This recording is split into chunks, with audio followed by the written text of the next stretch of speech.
Bonjour, nous voici dans le premier tuto vidéo de la séquence 7, consacrée aux droits de l'Internet et à la protection des utilisateurs et des données. Dans cette séance, nous allons voir quels sont les principaux risques liés aux usages du web. Allons-y. Vous venez de visionner 6 vidéos. On peut résumer tout ceci de la manière suivante. On peut devenir accro. On peut être victime d'une personne qui nous veut du mal. On peut se faire pirater son compte en banque. La webcam pourrait être utilisée pour vous observer. On risque de donner des informations trop personnelles. On peut avoir un virus qui atteint notre ordinateur.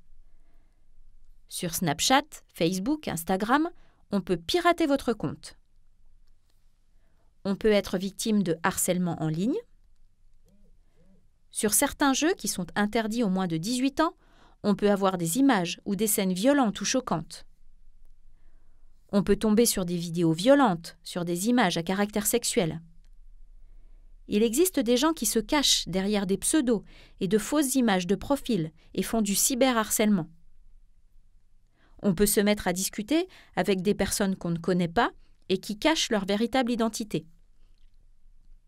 Certains jeux sont des jeux de paris. On risque de perdre de l'argent facilement.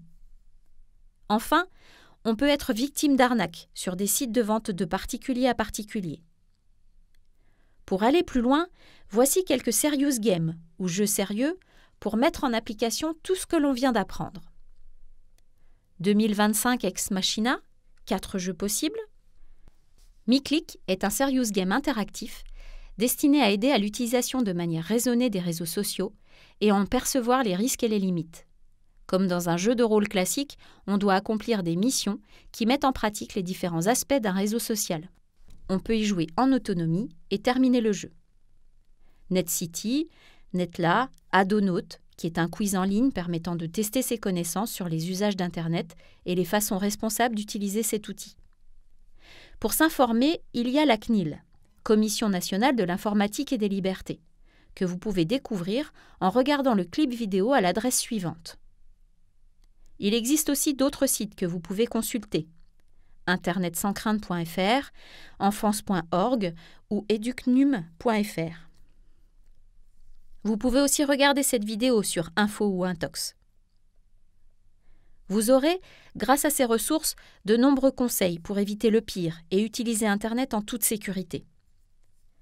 Voilà, vous savez tout ou presque sur les risques que vous encourez lorsque vous naviguez sur Internet et que vous y laissez des traces.